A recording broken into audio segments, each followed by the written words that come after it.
Charles D'Ambrosio, John Muir, Natasha, a lot of them. So let me say right now, oh, Sasha, there you are, I knew you were there too.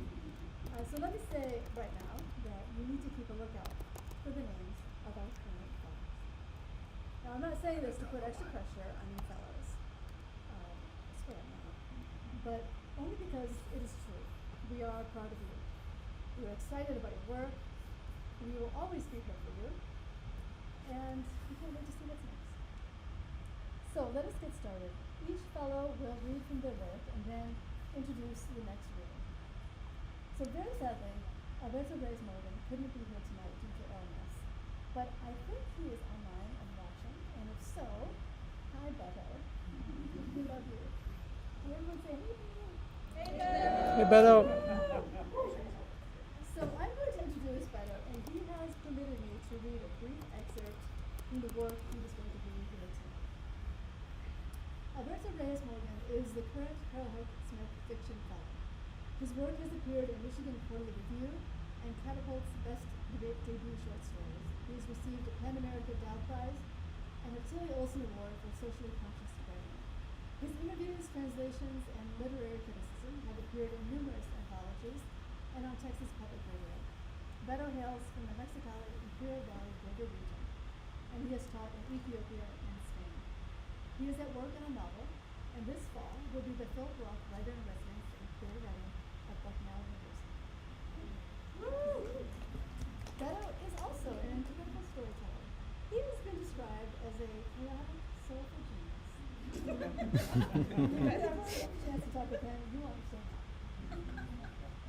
Here is an excerpt from Jimi Hendrix and the Devil by Alberto Reyes Morgan. In the evenings of Santiago de Compostela, Tomatia likes to control the birds. In the twilight, he'd meander through the medieval walkways, his face warm from Galician white wine and strong tree that he'd buy from a puppeteer in a dungeon converted into a bar. The puppeteer's show involved Jimi Hendrix and the Devil, so Tomatia knew the bar was golden. The worn red tile roofs spreaded branches, green moss carpeted the brick walls, and the narrowing alleys that veered into archways, uphill, downhill, and into dead ends, all made the ancient city feel like a painting from Remedia's life, like the one of a town that spirals into itself. Tomatia would end his walks at the Central Plaza, next to the Burger King with the good bathroom he liked to sit in. Flocks of diabetic pigeons flew in the sky overhead. He'd clap once, and the birds would all together change direction. He'd clap again, they'd go the other way. Laughing and clapping, he'd keep at it. But the birds would fly away as the cathedral bells rang. Tomatia would persist, still clapping, but the birds wouldn't listen anymore. So he'd sit, waiting. And the ringing of the bells bounces off the old stone wall that once protected the city and disappears into the black clouds. Thank you, Father.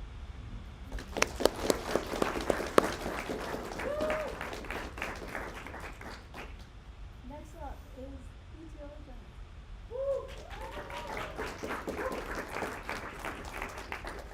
Who's Chapler?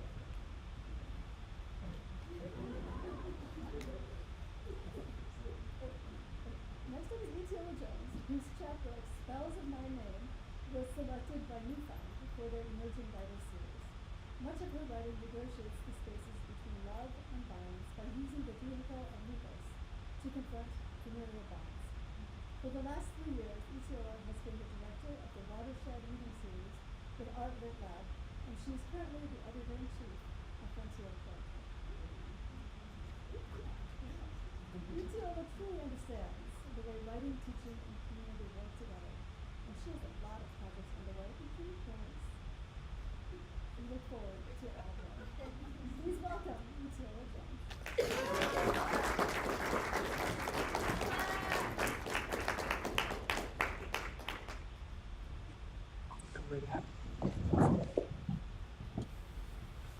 Good evening, good afternoon. Some of my students are here. I didn't expect you all to be here physically, but this is great. I'm happy. I want to just first, before I forget, I want to thank Beth for taking care of us during this fellowship, for amazing advisor Sean Bishop, Porter, Ron, all of the amazing professors who have kind of just been our guiding light during this time of the program. Ahmad, who is not here though, but who I owe gratitude thanks to. Amy, of course. My first semester in the MFA, Amy gave us some really invaluable advice. She said, while you're working on your stuff for class, you should also be working on a side project, which ended up being my chapbook. So, you know, thank you, Amy, for all of your tough love. I'm gonna read a few poems from my chapbook and then some from my thesis project as well. I guess I'll begin at the beginning. I didn't really put together a set list. I just figured I would figure out my heart when I got up here. So I'm going to read the first poem in my chapbook, A Field, Any Field. A field, any field. Lately, I haven't wanted my body or any of its carnivorous desire because you tried to stretch me into another night while I slept. I trust you despite the blood in your mouth. I believe you meant me no harm, yet violence was the first way you learned to hold anything. Still as dusk now, every time my body stretches back into a wet horizon, to moan the night into a clean opening, I'm repulsed by the language my mouth, my legs and mouth and all my openings render me into. I want to open the body into a new language, and so I return.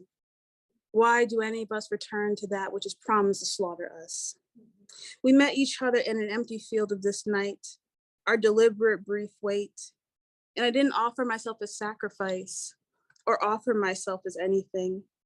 The night made us both ravenous, both tender raptures, both humble mouths that asked to be absolved of our merciless hunger. It was not me parting my body to fit around you. It was not you pulling me apart until a new kingdom is erected in your name. What I mean to say is this. Some of us fuck because we want a story to tell, because we want something more beautiful than us to choose us. So much of your intimate life has been devoted to what war you pull out of yourself to level another landscape. How many times have you had to prove to yourself you were not prey, but what thrashes in the night and keeps blood awake, you who is too strong or too proud to acquiesce, to know the splendor of becoming undone, to say, I was night and the field was inside me, lush and green and bashful as our hands, a healing that delivers us to and away from ourselves. The story is not about you taking this repulsion from me, but about a yearning which both opened and nearly killed me. I do not know why I want you with an unending thirst. Maybe it is to fuck the me I desire in you. Come, let us negotiate the space between wet folds and a night that promises us no return to what we once were. Let us both to one another be prey.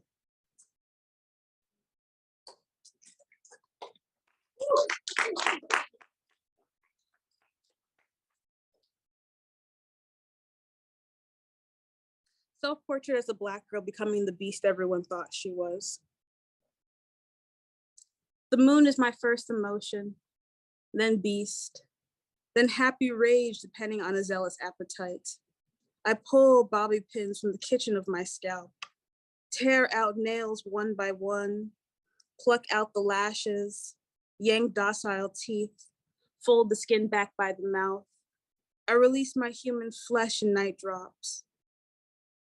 Blue wolves circle the block in acute madness, dreaming in gun smoke and new names to pick their fangs clean. The moon sways blood and voices behind yellow eyes. Each of the names bow inside me. I grin, and the moon is an anxious pulse.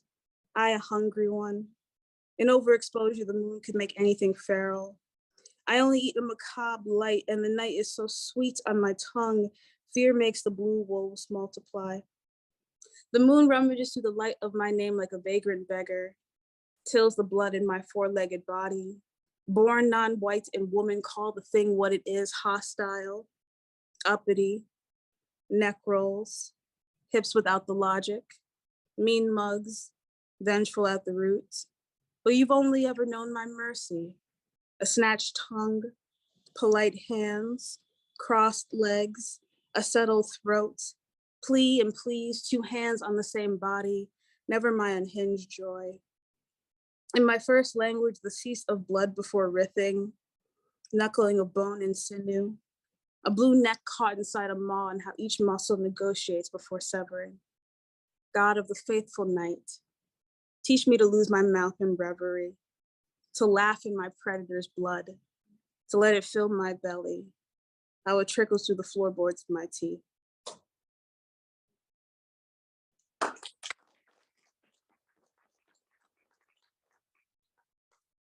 Despite my height and despite the poems, I promise you I'm harmless in person. Okay.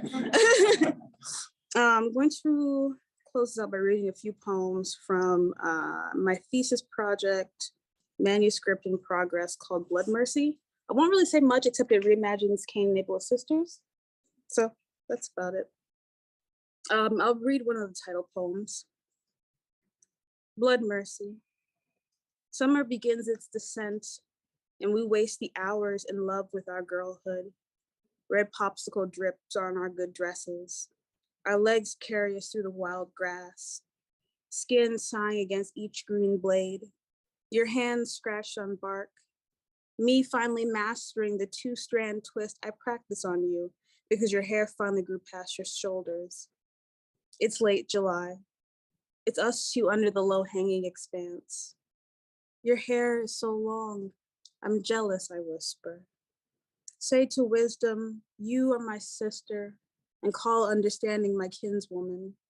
I wanted to deliver you from cruelty and gave you my own instead. Beneath your long skirt, a tapestry of rubies. I rinse your legs with the backyard spigot. My life made sense when we were of one mind and 2 bodies. Now you keep secrets from me. Your diary says as much. The seasons turn and we stop knowing each other. Take my hand, I say, and we tangle ourselves in the hammock. When your head lolls onto my chest, I notice your hand is still bleeding. I pull a bobby pin from my hair, bend it straight, open my skin.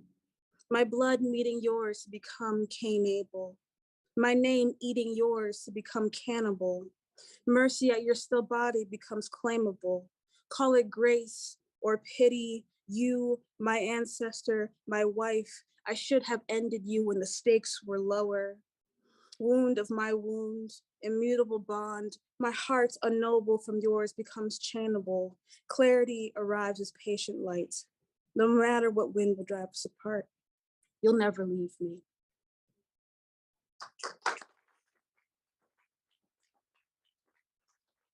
This isn't really relevant to anything, but I'm recovering from wisdom teeth surgery, and I'm surprised that I'm able to talk for this long. Anyway, I got 2 more poems left. That's all I wanted to say. Husband, child, etymology of Cain. The only thing I'll say about this poem is that there's a word in Yoruba that means okomi, which is how you say husband. And it's my mom's pet name for me. And I've been trying to write about that. And this poem is like my first attempt. It's not doing exactly what I want, but it's doing something else interesting, which I appreciate in the attempt of trying to get at the other poem. Husband, child, etymology of Cain. First return of spring I could remember. Mama took me out to the landscape, said burrow your hands beneath the soil, and listen. So I did. I am daughter and husband, sister and mother. My name means she who creates, crafts, forms. The world I wanted most was one that would bend at will. I didn't understand this as a child when my first narcissus wilted in the heat. It was the law of my home. Because I'm older, my sister does as I tell her. She cuts me a bowl of blood oranges and I delight the spoils. Firstborn, third parent, mother of my own haunting lack. Was I ever allowed my youth, or was I just a surrogate to salvage my parents' union? I keep my nails short and my heart planted in the ground. My hands have come to know the wet dark intimately. My parents only touch at night, plea each other's name. My sister calls me perverse, and I say, how? Frogs envelope their softness into each other. Wild horses mount their mate to undo an ancient appetite. The soil tells me as much. In my tantrums, I cursed the narcissus. It said, yes, Lord, then perished at my feet. I know what love is because I know what violence is capable of. Truth is, I have no husband habits. Mother weeps in my lap with her good eye unblackened by Adam's rage. Baba, you gave me this dominion to master. You want perfection, yet you want the labor done by human hands. How do I win if there's no pleasing you? And then this is my last poem. Also, I just want to say that my time with my fellow fellows was incredible and amazing. Betcha wasn't here, and I was supposed to do the introduction for him. And one of the reasons why I call him a chaotic genius is because he's very smart and brilliant and apt, but then otherwise innocuous things scare him and he like can't cope, right? So one time we went to lunch to get lunch and to talk, and we were talking about politics and everything. And then Beth had tasked all of us to talk about our projects, right? And Beto was freaking out, and he was just talking to me about the project, and I'm like, why can't you just do this in front of our peers? It's not a big deal. And he's like, ETL, you don't understand. I'm like, no, you're right. I don't understand. Like, what are you upset about? Anyway, yeah. It's been a great time with my fellows, so I'm grateful. Thank you all. Between grace and mercy. We learned mercy so young.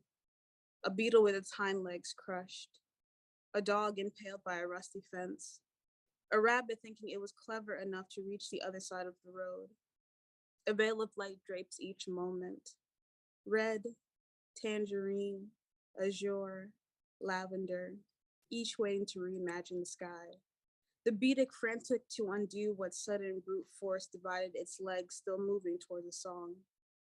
With the beetle, it was simple. Cain crushed the small creature with the heel of her foot, splayed open like a wish. People think suffering is meant to be purposeful. Otherwise, why name it? Maybe I'm nostalgic for what wounds best. The rabbit, entire, and asphalt. Asphalt gowned in viscera makes a new animal. A dog leaps too low and yelps all evening for Baba into the orange-pink sky. All day, blood weeps into the rust. Rust twisted deep into the animal. I take the dog's face in my hands. Touch is the body's first language. Blood is the body's first covenant. Kill it, says a sister. You kill animals all the time. I kiss the animal's eyes closed.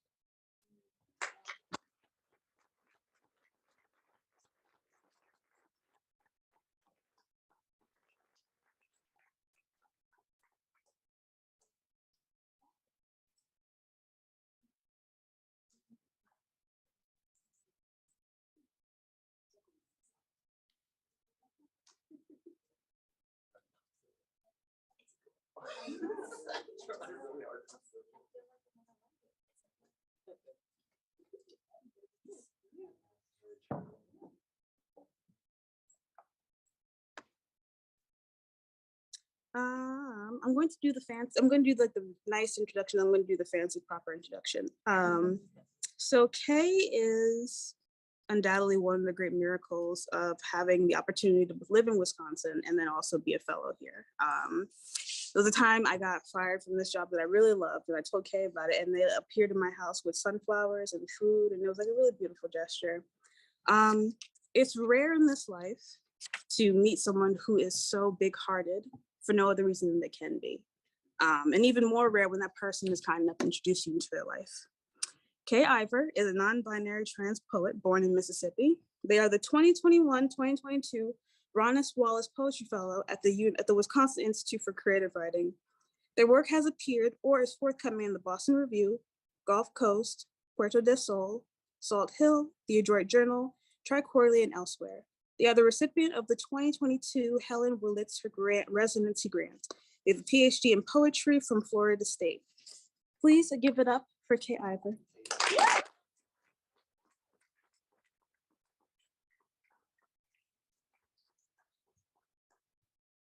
Hi. I'm really overwhelmed in this room. I'm really overwhelmed in this room. Just, yeah. So many people in this room have changed my life directly, and the friends in this room are directly responsible for my ability to write these poems when the time came. So that's all I had to say. Just thank you all so much. I love so many of you. Hmm. This first poem is called God. God, comma. I thought my lover was you. With injections and surgical scars, he welded a gender I envied. I prayed nightly to his plush mouth, believing it had built me. It answered in commands. Leave this pen in your teeth. Press your cervix against mine. I'd never eaten a word so willingly, never tongued a wafer so eager for the next. My lover chased me across states like I thought you would. In a bedroom lit by a hallway, he tied my wrists to my ankles. It gave me the lashes I wanted because he wanted. I said, do you feel powerful? He said between hits, I am. God, were you watching? Could you see what bright streaks worship can make?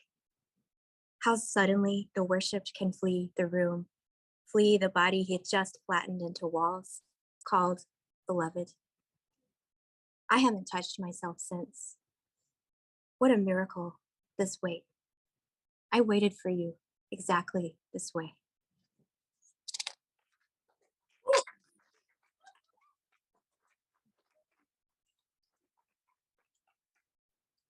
It's called East Manhattan. On our night walk to Barello, my lover passes as sir. He tells me I'm handsome when a vendor calls me ma'am. His length towers mine, makes me feral with want. In our hotel room, he binds my arms with one sheet, squeezes my neck with the other. When he studies my face, red and gasping, his pupils eclipse blue. I too am drunk on his power. He says, do you like looking at me? I've never watched, not like this. Still, something in the room smells old. The way I can snort a person, lie back and miss obvious danger. At the opera, a tenor begs the princess he loves to spare his head. My lover leans close to me, whispers, are you sore? Did you bleed? He wraps my hand around all 5 of his fingers to show how deep they were.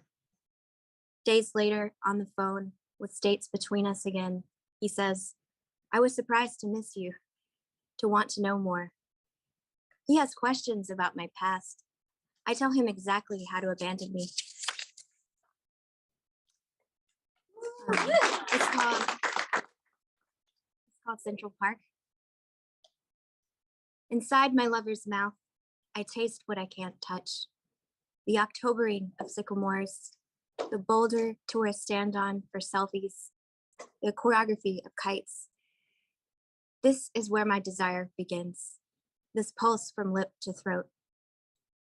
I want you means my mouth wakes me up asking to close around you. Psychologists say oral fixation points to adult addiction. My addiction to lovers made adulthood possible. Loneliness will absolutely rot away teeth. My mouth has always known the stakes. In our hotel room, my lover leans over me, says, open your mouth before he spits. The deep peace sound of his lips, another command. Inside my cheeks, the first complete echo. My lover prods my lips down and sideways like a dentist. He tongues the surface of every tooth. He opens his vulva above my face, says, suck, softly. I can't, not softly. Months later, while I'm bathing, a breakup text lights up my phone, unreachable from the windowsill. My finger slides along my gums. I hear the lights command. This is where my desire begins.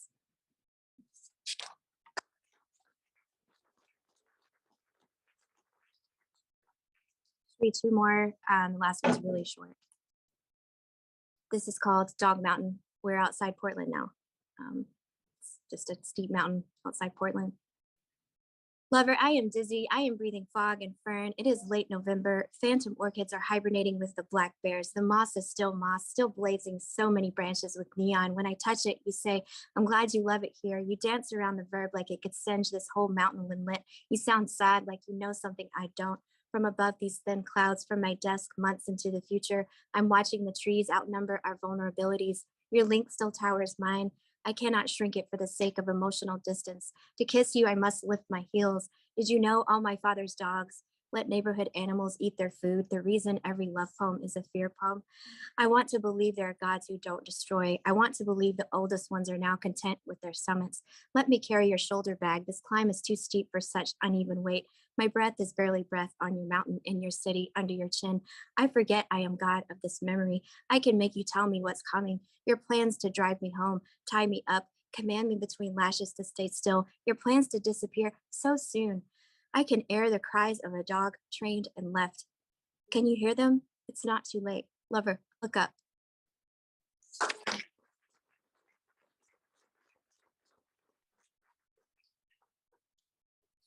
Right. This is called Central Park, another Central Park one. Probably need to change the title.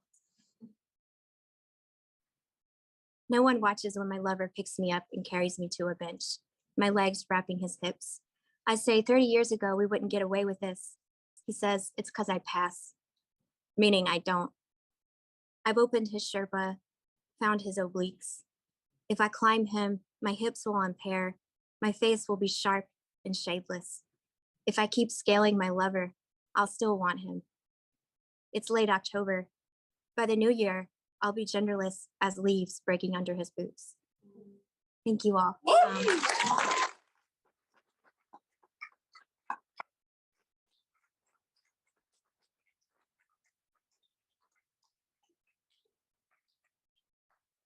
It's my great honor to introduce one of my favorite people who's ever lived, Shayna Phoenix.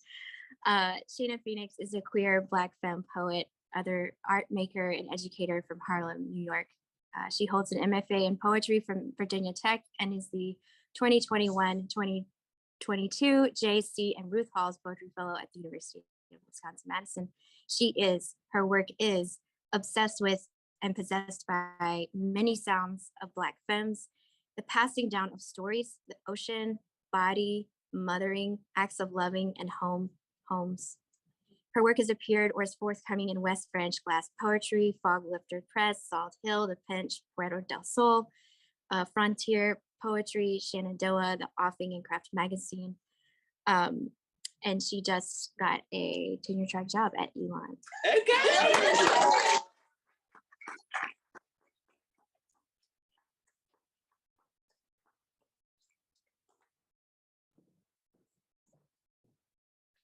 Thank you, Carrie. Also, can we talk about genderless as leaves under his boot? Right. What? All right. I am gonna read y'all some poems and get out of here. I will say that I'm feeling celebratory and everything feels like a celebration right now, like in a very tiny way, not in a way that is like reflective of the world that we're existing in, but like in my heart, in my body, something is celebrating. And so I'm leaning into that. And I left most of the heavy shit at home. So Bad Bitch National Anthem. If you say a bitch, say she that bitch. And if you say a bitch, say a bad bitch, Young and May.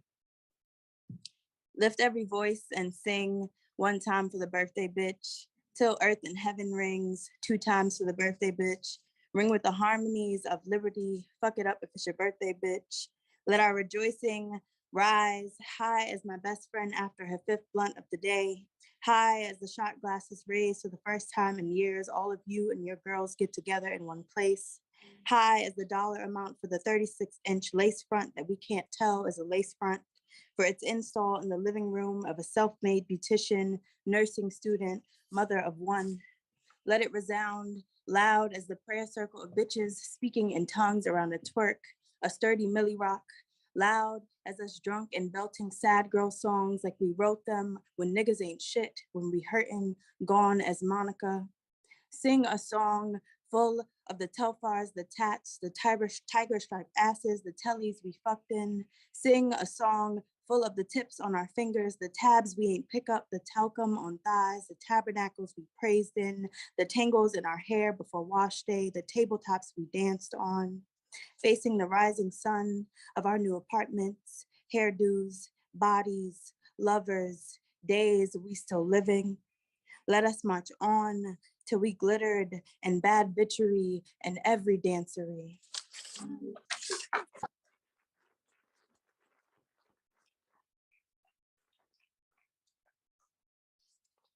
Portrait of my mother before she is mine. Somebody set the table, a table no one eats at, not in the way of a table set, a fridge empty, but in the way of my mother before she is my mother, never alone in her own house. Maybe the door is unlocked, or everyone has a spare key. Everyone brings the girl or guy over they can't bring home. They sprawl into each other's bodies on the futon. They wake before my mother, before she leaves for work. Poke at the sleeping date's arm, say, you gotta go before my big sister wakes up. It was fun. My mother is everyone's big sister. Set the table, a table no one eats at because there are too many glistened soil selves scattered about, coiled into their living, partied into her living room. At the table, you will find rum in the kitchen cups, Dutches gutted like whitings at the fish market, too many brown-hued lip pencils, their points dull from the assortment of mouths thick with Lil' Kim lyrics. Set the dinner table that is actually the blunt rolling station, that is actually the bar, that is actually a vanity, that is actually my mother's first child. Get the Moet, there's got to be Moet. Don't you shake that bottle before you pop it, niggas ain't got money to waste. This my mama house, and she don't know she my mama yet. Unless this is a balcony on Virginia Beach, and the Moet, the niggas, the money in question don't belong to my mother, and she and my play aunties meet some niggas at the Norfolk State dormitory, and the niggas pulled up for homecoming or something like that and don't all go there. Flash dollar bills and shiny car rims at my mother, at her girls, and the niggas think they duped some young girls into coming to Virginia Beach to a hotel and not knowing that my mother, her girls, peeped them from the window, checked their reflection in the lobby glass, pushed up their breasts into their chins, pulled their belts tighter to accentuate their already small waists. Unless, before my mother is my mother, there's a car of them glowed with the guts of summer desire, undressing towards the beach. If, then, shake the bottle before you pop it. Drip it on the heads of passerbys below. Somebody got money to waste. This is a music video. My mother, the vixen, the love interest, the one who wakes in the morning and cooks pancakes for everyone using a fork to flip.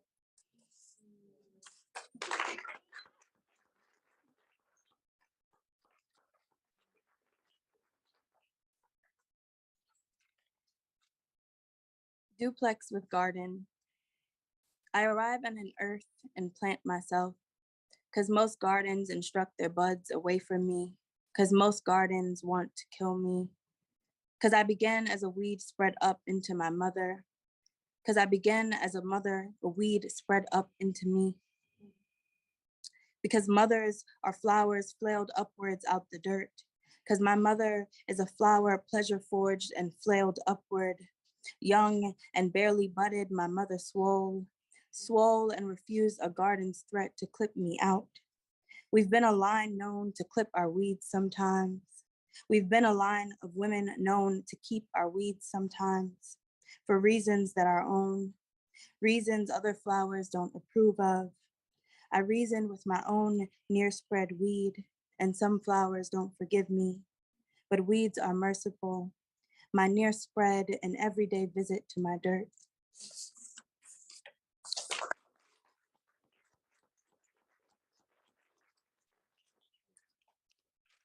This is my first manuscript title poem, which is titled To Be Named Something Else. To be named something else. Every name is a name for God, Melissa Phoebos.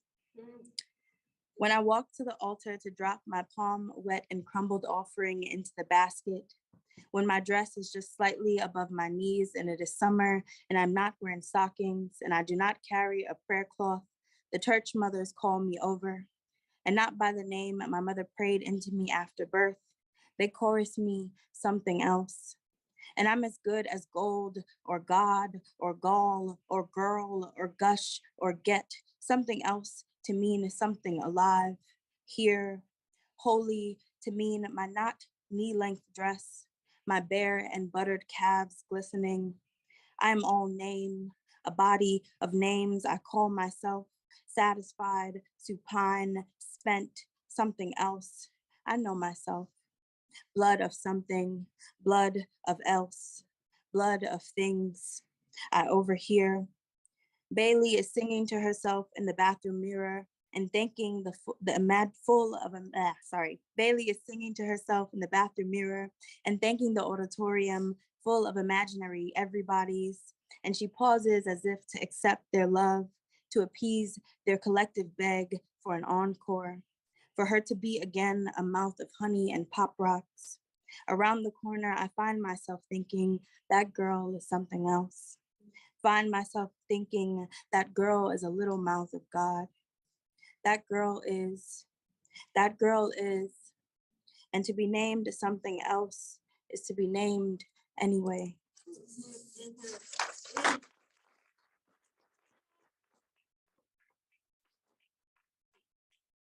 And this last poem is from my second manuscript, which imagines an underwater Black heaven where everyone who is Black and has passed on, been murdered, all the span of ways of transitioning, all go and live new lives. How you know you Black, boy? Black, because my granny said, a mouth song thick as a wad of tobacco, said it and I was a budding sea, a weed felt it across her lap. My granny was a hymn, a hurting hum of people we ain't never get to be. Black, because I got a scalp of wool, and this water ain't no reason for my rust, and my rust ain't no reason for my skin, and my skin ain't no reason for anything dead. Black, because I ain't dead when I was supposed to be. Granny say back when we all was bodies of ending and salt swole wood. Black, because we jumped, we unarmed the war of elegies awaiting us. Black, because I conjure the gods of this here wet when I need some remembering, when I'm looking to build a cap out my body to bust, when a new kid come here gashed and gutted, come telling a story, a world Black as a weapon, where Black is always a cocked gun, is a reason for chain, for church, a cherry red seep, for chalk outline of a no more body, for children who come to join me at the lunch table. Black, because I swear to God, I swear on my mama, on my hood, I look fly, I look good, I cross my heart and know I'll live, stick a sea kelp in my shit. Black, because being gods, we homies. And I call them up when I need them. Man, I'm Black because my body say so. Because I ain't afraid to be it, even outside this water, because the last thing on my mind is dying. And I got a fistful of something live and running over right now. This Black water keep going. Black, because I'm water. Black, because I water. Thank you.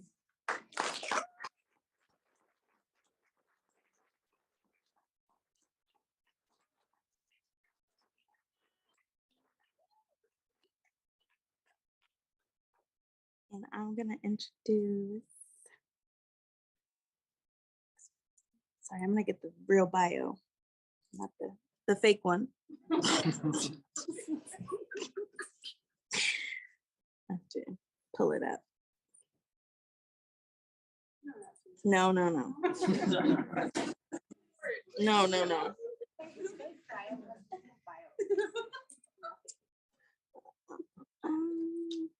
It's coming. It's happening right now, I promise. There we go. Okay. Claire Luchetti is the author of the novel Agatha of Little Neon, a National Book Foundation 5 under 35 honoree. Claire has received grants and fellowships from the National Endowment for the Arts, McDowell, Yaddo, Lighthouse Works, John Carroll University, and the Coleman Center for Scholars and Writers, where Claire will be the Rana Jeffe Foundation Fellow this fall. It's important. Clap. Clap.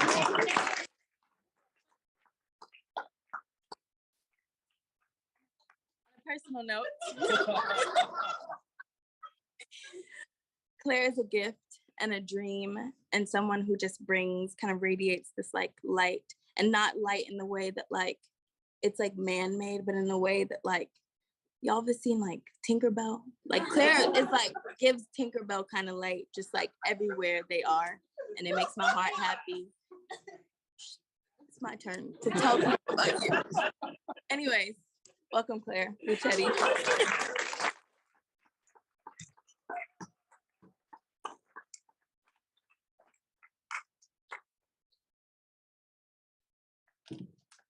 Just imagine having to read after Shayna.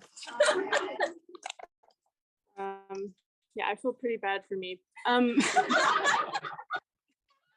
you so much for all of you, to all of you for being here.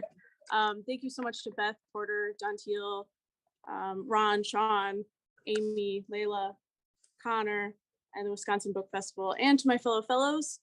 I've really enjoyed my time here in Madison. I've moved around a lot the last few years, and Madison is the first place that I really wanted to stay. I can't because I have so many unpaid parking tickets, and I'm worried that they're gonna find me. If any, please don't repeat that. This is a really special community, and it's just a real honor to be here. I'm gonna read from some new stuff from the book I've been working on this year. There's no title, you know, there's not like a lot you need to know. This is just, this is the beginning. Okay. The world was full of jobs she couldn't get and women she wanted to become. Sibby Phelps was 24, too butch to sell lipsticks, too mean to serve food.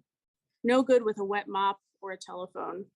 She might have done okay forecasting thunderstorms or digging up bones for the police, but those jobs went to people with experience. And the only job she'd ever had was microwaving hot dog after hot dog for other people's kids. She was living in room 214 of the Tattletale Motel in Winifred. The room was $79 a week, the carpet peanut butter brown, bed sheets yellow and synthetic. The TV was chained to the wall.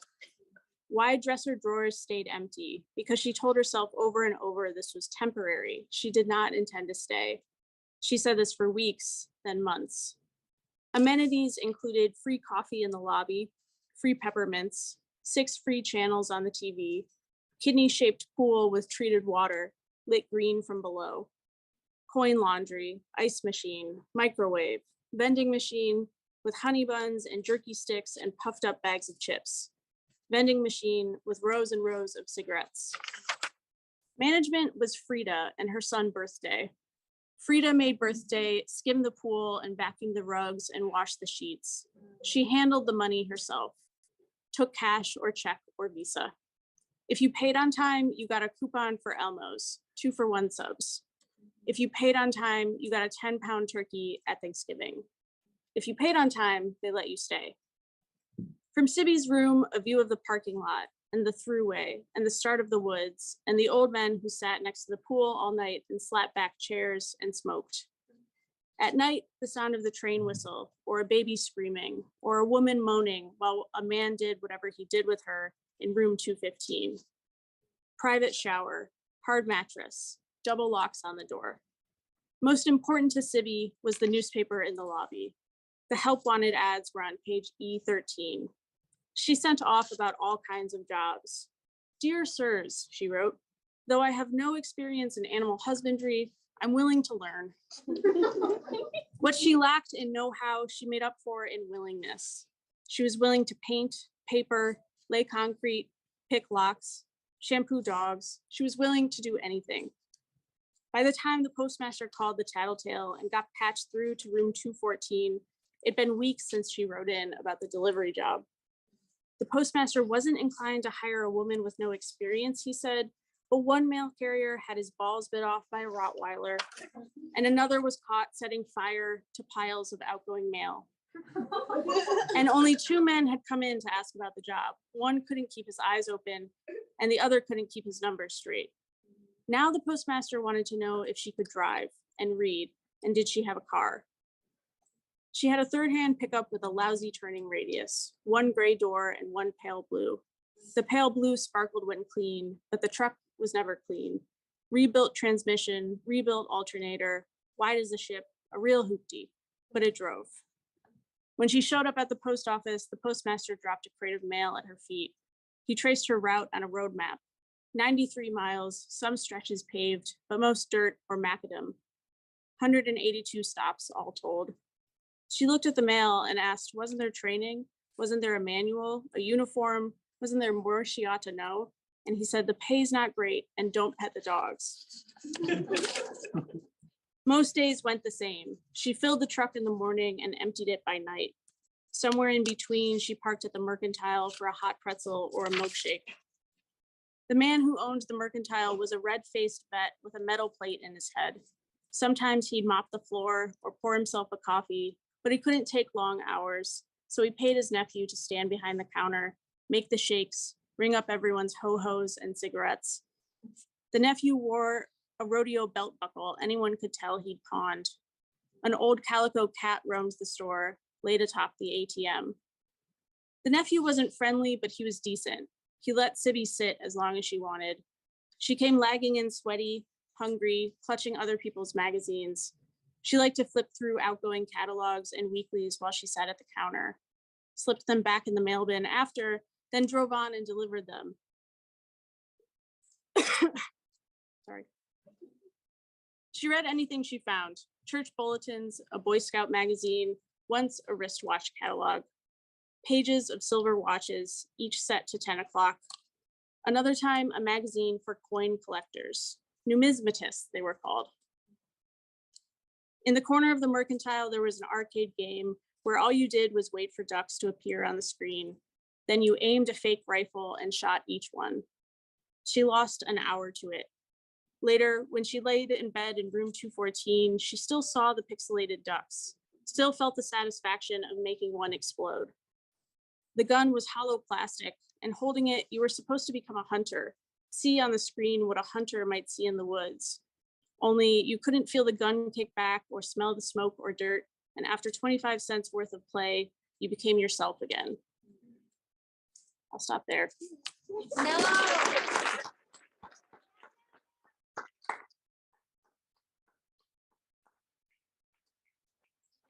Sponsored by LaCroix. Now it's my pleasure to introduce Adrienne Chung. Adrienne Chung is a writer from Northern California. Her work has been supported by the Bread Loaf Writers Conference and has been published or is forthcoming in the Yale Review, Joyland, Recliner, the Washington Square Review, and others. She's a really special writer with a sharp and incisive eye, and I'm thrilled to hear her read. Everyone, Adrienne Chung.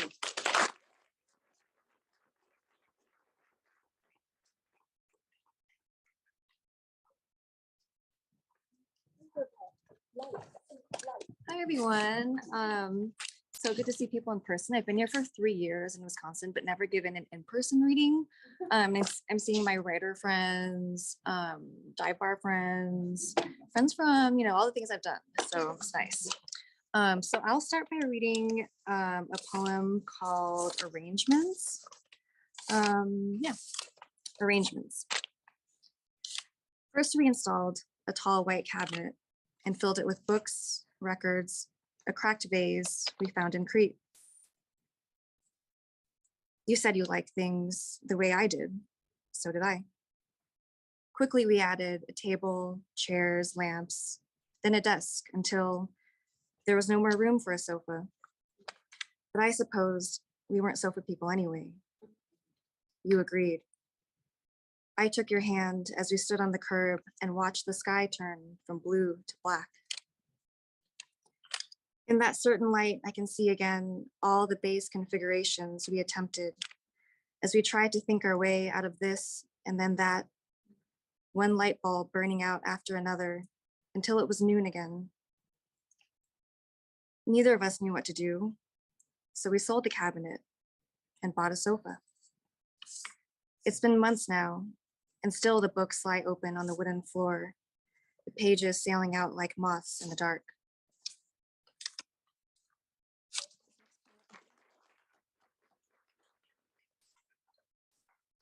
This next poem is called Perfect. So that I cannot forget you even as I'm sleeping, I have devised a system which establishes in me the object permanence you so desire, in which the number of hours before the sunset of our affair is divided by my age in days. Visualized as a blue cube for crystallinity, the value is further divided 6 times, once for each of its faces, by the difference of the 11th digits of our internet protocol addresses.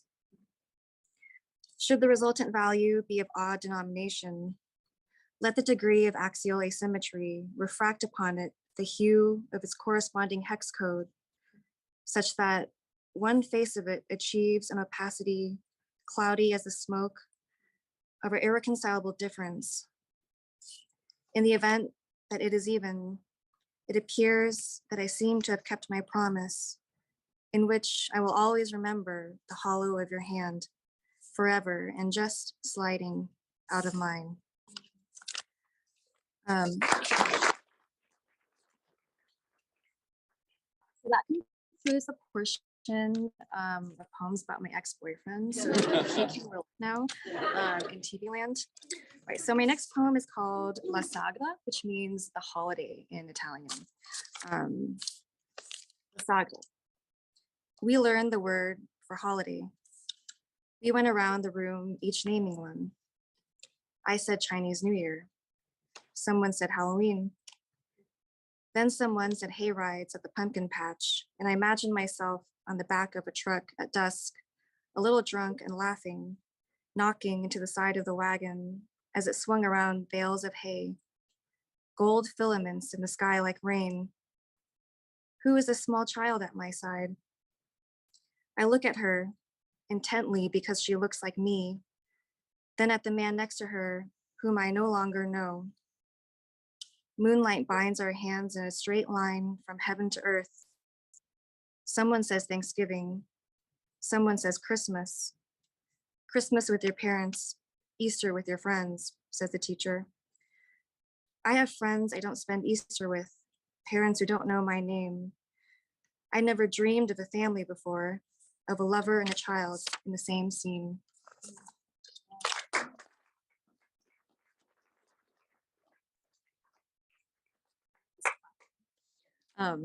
So my final poem is a ghazal, which is a traditional Arabic form, dates back to the 7th century. It's really beautiful. There's a refrain at the end of each couplet. And this is called Tasman, named after a real guy named Tasman from Tasmania. It was summer in Berlin. I wore a dress of white muslin. I slept by the window, draped in Mennonite muslin.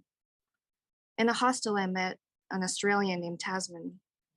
2 weeks of heaven, smeared marmite on muslin. When Tasman went home, I pleaded with heaven. Night hung low in the branches, twilight muslin. Why is there always that scene in the movies? White sheets on clotheslines, rippling like muslin. My mother prayed for a girl in pink satin. God punished her with a small fright and muslin. She loved me so much that she slapped me and singed me. In the morning, I bandaged my eyes in tight muslin. I understood. No one's perfect. Even Plath could have called it a lampshade of bright muslin. I chased the moon. I howled for my Tasman. I stumbled through brambles in a dress of sliced muslin. The next morning, I arrived at a clearing. The trees had pale leaves, like they might be muslin. Look where you are, Adrian. It's just like the movies. White flags around you, rippling like muslin.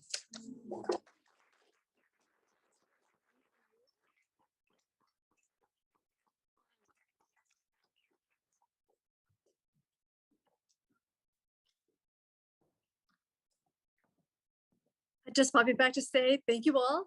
That was an incredible reading. It's so gorgeous. And I just really need to hear more of these. I'm very cross that I did not hear enough poetry or fiction. What is going on? So I'm sorry to those of you who are watching, because the rest of us here are just going to go and listen to more poetry and fiction. I hope you all can join us at some point. But thank you all so much for being here. Connor, thank you. Really, really appreciate it. Have a good evening, everyone.